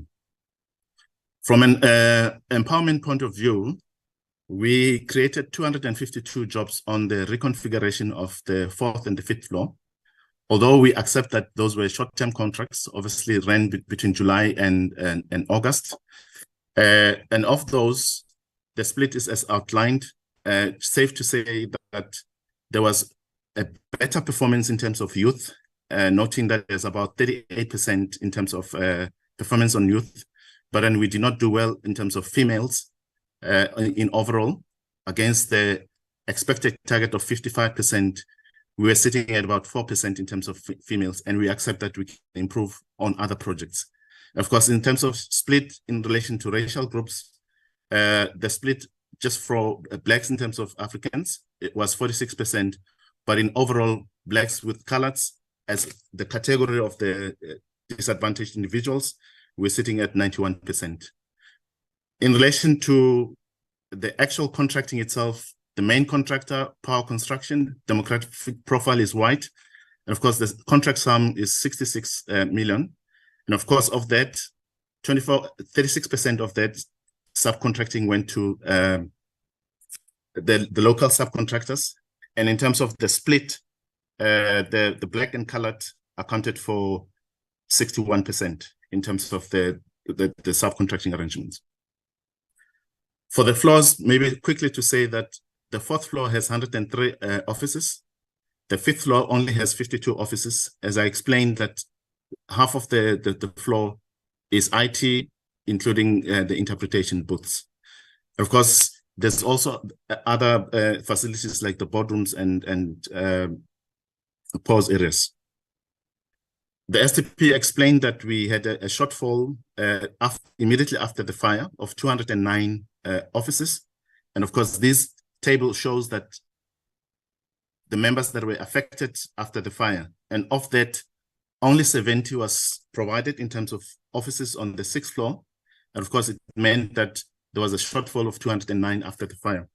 So in that, we providing 155 offices, meaning that we still have 54 offices as a shortfall that needs to be addressed immediately. Of course, there are committee rooms, these committee rooms as well. Some of those are hybrid enabled, but it then means that we have a shortage of committee rooms. The 2 boardrooms on the 4th and the 5th floor will add into the meeting spaces, but it still means that we require more committee rooms in respect of the core business of Parliament.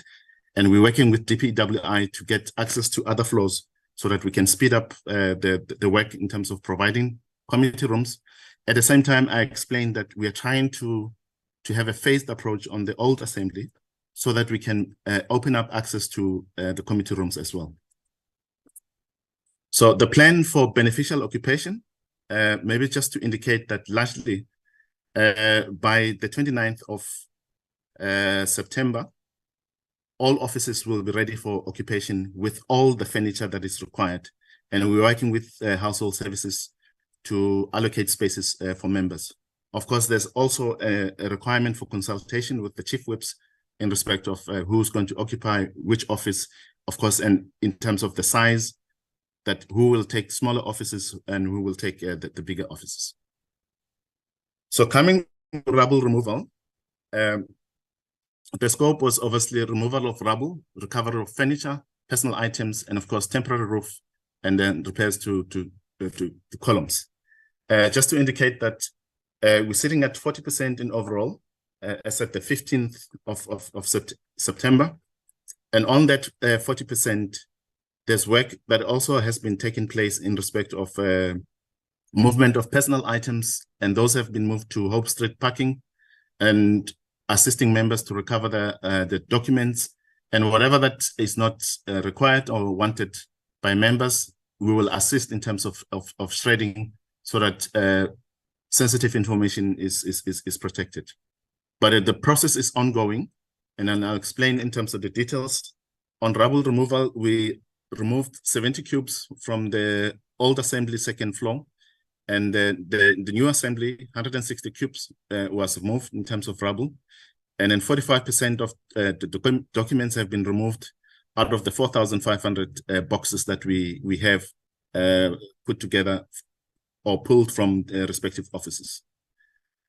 This just shows how we working in terms of the site. Members may be aware that the site has been cordoned off, and all these spaces will allow us to be able to remove the furniture safely and store it offsite. Just to give context, this is basically some of the sections that we've been working on. And when we say the skip of 15 cubes, we're trying to give a perspective of the size of the skip. And of course, the trucks that we are using are not affecting the cobblestones, and will also not affect the decks on the basement parkings. But what we also did was that the rubble removal contractor is working in conjunction with the professional services providers so that they can access areas that are in the red zones and be able to make decisions in terms of their designs. So while we were delayed in terms of rubble removal, the strategy that we adopted was that the consultants should move in and not wait for the rubble removal contractor to finish and only start working. So it actually paid off, and there's more information that we have in terms of condition assessment on the site, which is not dependent on the completion of rubble removal. So this is just to explain and show that assets have been separated. Some of those obviously are electronic assets, which we tried to protect, and then we tag them accordingly so that when they move offsite, that they can be accounted for accordingly. But of course, it puts pressure on us to make decisions with asset management, that we write off certain assets, that we don't keep them in long-term storage, while there are assets that actually do not have any value. And of course, the pictures at the bottom show how we're containing documents in Hope Street parking, and we encourage members to take the documents so that we relieve space for more documents to be put into that storage facility. We also had a challenge in the sense that their initial engagements with the Navy at the naval base were that they were going to provide us with a storage facility, and the decisions were pending. So we saw that it's actually going to hold up the contractor in terms of his work for removal of furniture. So we made an alternative arrangement on commercial front to store documents, to store assets, so that the contractor can actually have space to work, to clear the site. And from that space, asset management will make decisions on what assets they need to recover and what needs to be written off. So this is not going to be kept for a long time, because we don't want to keep items that do not have any value, which will negate the whole idea of cost saving. This is to indicate the situation on the left. It was the second floor before, and then on the right, top right, this is what we cleared. And at the bottom, it shows that we had a crane that was mobilized on site, and trusses were hung. And of course, there's work in progress in terms of the roof, as you see on the bottom right picture. So we're making progress in terms of roof installation, and that will allow us to continue with the work in terms of the internal reconfiguration of the building, and also that when we take a phased approach in terms of the completion of the old assembly, that we can make committee rooms available and the chamber if the consultants dictate so. So on the rubble removal contract, we created 69 jobs. Of course, the expenditure was low, but in terms of the split, in respect of the youth, we're sitting at 21%, sort of 20% in that respect. And of course, from the racial profile, all people employed on the program are Black. While of course, out of the 13 million contract, most of the expenditure will be on labor, because this is a labor-intensive project. Simon, sorry, through you, Chair. I'm aware of the time pressure. May I request that you move a bit faster, because members have to connect at 10. Please proceed faster. Thanks. Through you, Chair. Physically, yes. Thank you. All right, thanks. On the restoration of the fire damaged buildings, maybe just indicate that there are 6 stages. Of course, I indicated the 5 stages, but at this point, we are sitting at stage 2 of our program. And on stage 2, consultants have actually started to conduct condition assessments. And of course, that will lead into the concepts from which the stakeholders can engage in terms of what final designs should be. So we're looking at the key dates, and by the 2nd of October, the concepts will be completed. And of course, as an iterative process, stakeholders will be engaged, and that will lead into the detailed designs, which we're looking at completing by the 8th of December. And of course, it will allow us to get into construction in February next year as per our program. This is just to indicate that some of the concepts that the consultants have brought in overall, what this actually says is that one of the key ideas that they bring in is the green concepts. And part of that would be to have the solar on 90 Plain being the tallest building. And of course, the greening of the space. And the idea also is to demolish the link building and create a new working space that will be undercover. And then that will allow the two buildings to actually work together and connect and introduce the green building concepts as I indicated.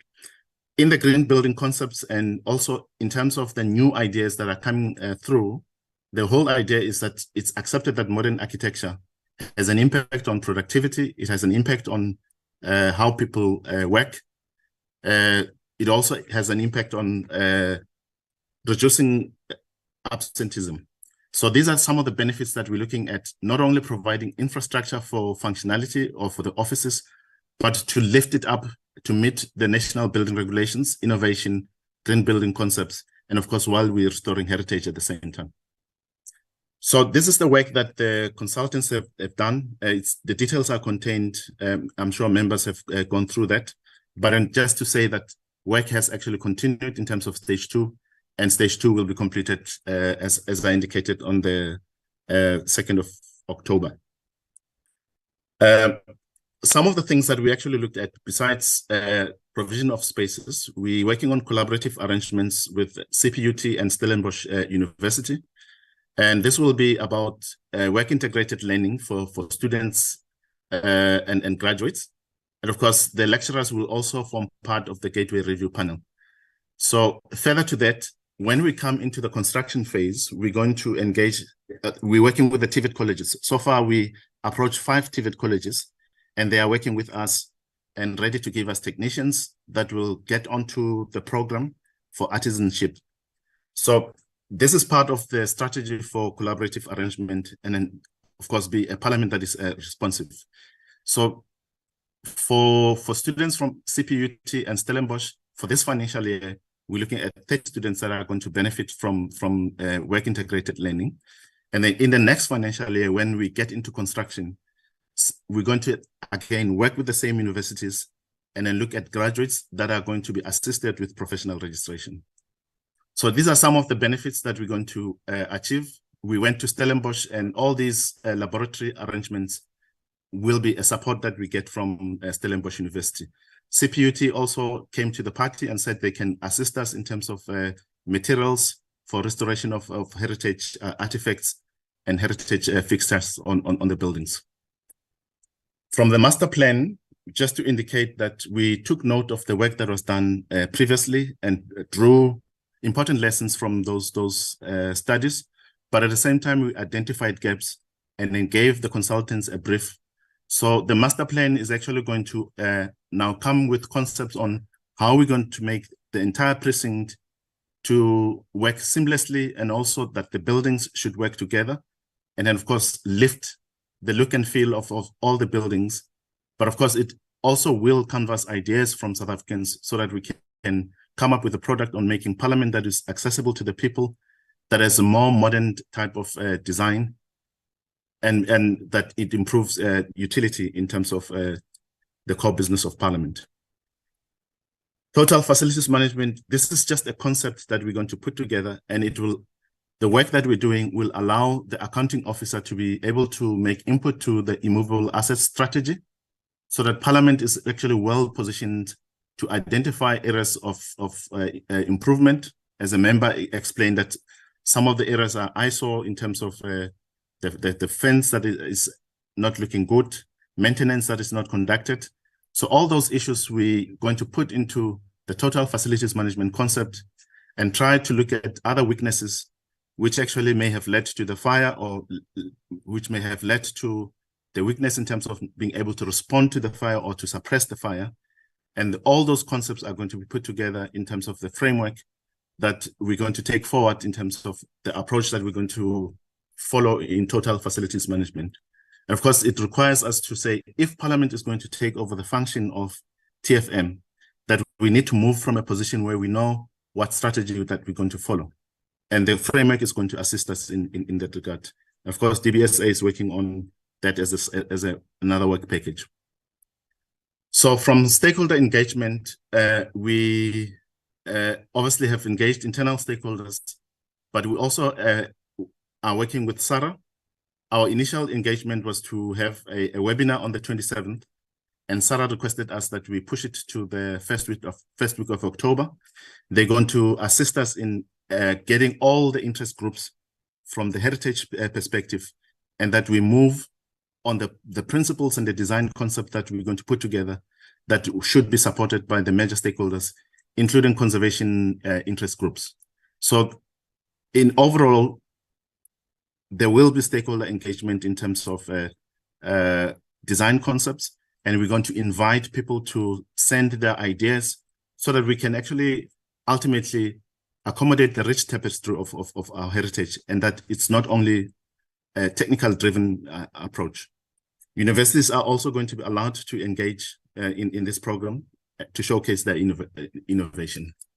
So that takes us to the end, and just having gone through quickly, it's just to say that the committee should note the IPMP as required by Treasury, and of course, progress on the delivery program, and more importantly, to endorse the green building concept, that we don't introduce concepts that may be seen as not being in line with the expectations of Parliament, or not in line with the heritage concepts. But of course, in all our engagements, we'll ensure that we find a balance between innovation and heritage as well. Chairperson, I will end at that point in the interest of time. Thanks very much, Ntate Mashego. Mr. George and your team, thank you. Can I request members to indicate by raising a hand if you want to engage on the presentation? A very informative presentation. I see Honorable Bratiseth and Umpile, Honorable Kwarube. Can we go in that order? Maybe other members will come in. Cindy, just help me to identify them. Honorable Bratiseth, you first. Chairperson, I'll be extremely brief. I understand time is a problem, and it's a pity that we've been jammed into this time situation. First of all, I'd like to thank Mr. Mashego for his open-minded response in terms of the fencing issue, and I certainly hope the raising of the fence will be in line with the existing fence and not some horrible speed fencing thing, you know, that'll actually add to the history of Parliament. Okay, the question I just want to ask is, I am concerned, but look, I understand half of my family comes from a construction background and delays are almost unavoidable, but I see we've been pushed back 2 months already. I just want the committee just to note that I think it would be a good idea, maybe on a quarterly basis or on a bi-monthly basis, that the committee is allowed to do a oversight visit to the construction site, or just to try and see where the milestones are going, to inspect how the rubble removals happened, you know, just to, like the walk we took around the premises last time, that we just consider once every 2 months or once every 3 months that we go around, and so we can monitor the progress of the work being done.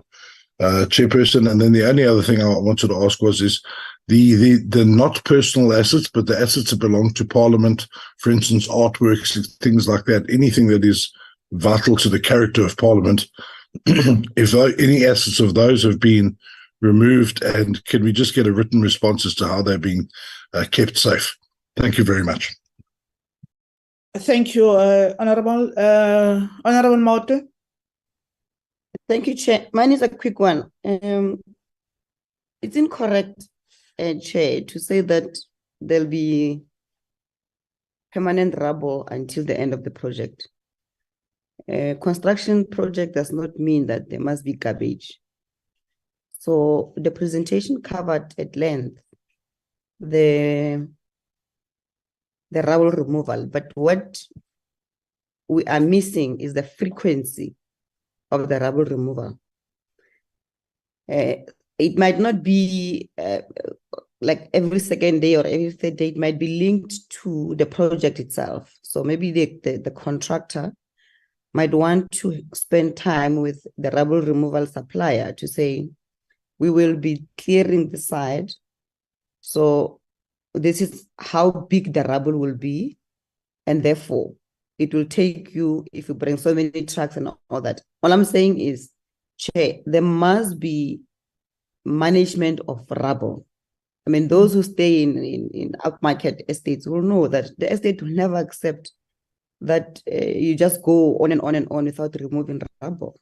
It's actually documented that every Friday, for an example, it's a rubble removal day. So construction does not mean Parliament must be dirty and you must accept that it's going to be dirty. It's wrong. It must always be kept neat in the interest of safety also of the people who will be passing by through that construction site. So I just wanted to question that let's not link rubble to construction and think it's okay. It's not okay. It must be removed. We need to be told about the frequency of it and how it is being managed. Thank you, Chair. Thank you, Honorable Maotwe. Honorable Kwarube. Thank you, Chair. I'll be very brief. Mine is one question. Thank you so much for the presentation from the team. I suppose linked very much to this is the progress on the report, the internal investigation into the fire that was done, that has been done or was done by Parliament. It would be useful to get a sense, because if my math's correct, it's been over a year since that was conducted. So if the STP can in writing, I know that the NA has to go now, but if we can get an undertaking when the committee will be able to have sight on that. Thanks. Thank you. Honorable Mletsani. Thank you, Chairperson. On the presentation, let me acknowledge the presentation. On the presentation, the presenter tells the fact that the first contractor who was appointed resigned. I just want to find out if you can give it a clarity. What was the reason behind that first contractor that made him to resign? Thank you. Thank you. Any other hand? None so far. I'll request STP and your team to respond on the question raised by members. Thank you. Over to you, Mr. George. Thank you very much, Chairperson. On the issue, because of time constraint, the issue of international relation DECO stopping our work, we have received correspondence from DECO similar to all other state institutions, departments, state-owned enterprises, all three spheres, where they stated that from 1 May, they will no longer be assisting on any logistics for travel and so on abroad. So we received that letter, and we are now in the adjustment phase of our travel management policy to make sure that we absorb those logistical components that otherwise were being held. So in the subsequent meeting, I'll be able to brief the committee on what changes are we making to limit the inconvenience and to eliminate, where possible, all the inconvenience that members are experiencing around travel. On the issues raised, Chairperson, around rubble removal, indeed, rubble removal is regularly going to be removed, and without leaving it as an unsightly appearance in the precinct.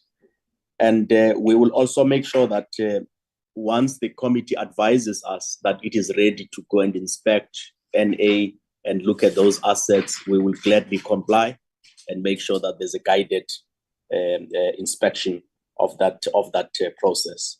Lastly, as raised by Honorable Kwahube, indeed the work around the outcomes of fire investigations at the subsequent meeting, when we are required, we will be able to share the outcomes and progress in that regard. Thank you very much, Chairperson. If I've missed anything, I would like Simon to quickly touch on that. Mr. Mashoko, very brief, if there's anything that Mr. George has left out. Thanks, Chair. The contractor that withdrew indicated that his order book is too high, and there were other projects that came in that he never anticipated were going to start early. So he did not have the capacity to be able to take on our project because it was a fast-track project. So from a risk point of view, that's the reason that he withdrew. Thank you. Thank you very much for those responses. Members, I think all your questions have been responded to, and your recommendation on request in as far as the responses from the team, there will be communication between ourselves, Office of the Co-Chairpersons and the STP to adhere to what you have recommended. And I think from this meeting, it was taken as the resolution from this meeting that we will make sure that we arrange those walkabout to do oversight, physical oversight, and the updates that you have requested.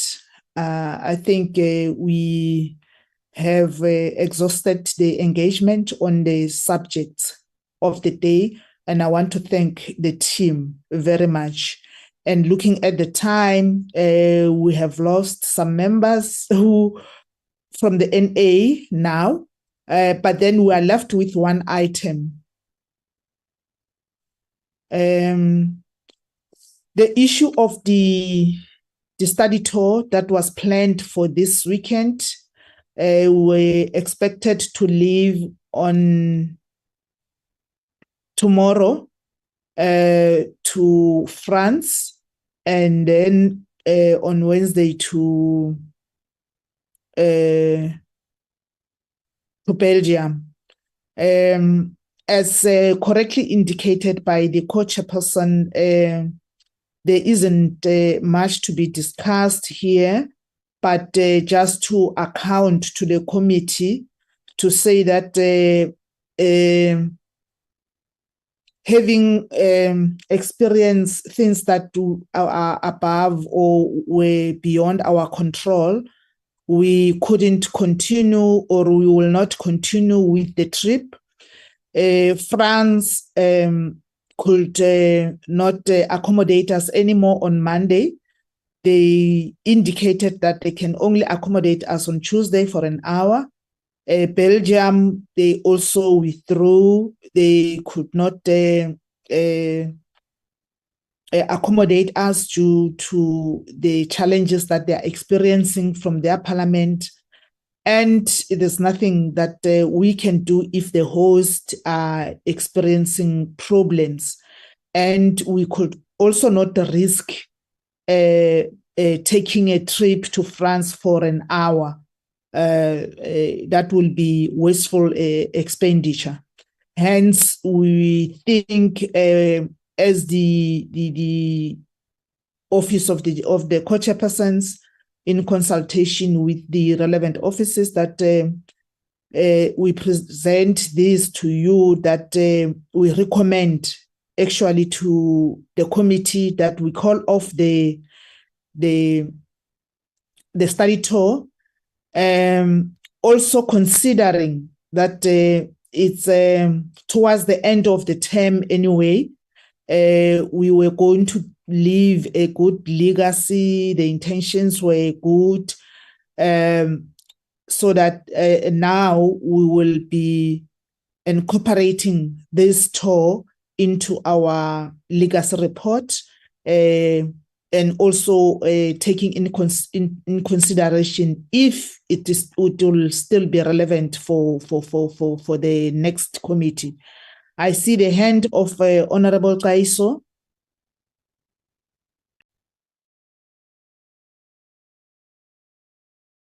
Honorable Kaiso, Honorable Bratasat. Chairperson, I just want to say I'm glad that sanity has prevailed and the committee is doing the right thing. Congratulations. Thank you. Honorable Masho. I don't know if Honorable Kaiso is struggling to open his mic. Honorable Masho. Chairperson, yes, thank you. Good morning. Chair, I would also like to support the idea of the committee, and good morning to all on the platform. And also that I think the committee has taken the right decision as leaders to see that we should not really work towards showing the failure of us not doing the right things. So I'm just supporting that. That is the right decision, Chair. Thank you. Thank you. Honorable Kaiso, are you still struggling? Honorable Kaiso? I think he's still struggling with the connectivity. But then I think from what I heard, the members that have taken an opportunity to speak, we agree that we call off the study tour. This is the resolution of the committee now, and the Secretariat will communicate this decision to the relevant authorities in the institution. This was the last item, Cindy. Yes, it was, Chairperson. Okay. Thank you very much, honorable members. I really want to appreciate your commitment and your cooperation to be able to avail yourself under pressure, I know, and I really want to wish you well for the weekend. Keep well. Thank you so much. The meeting stands adjourned. Thank you. Thank you, Chair. Thank you, ma'am.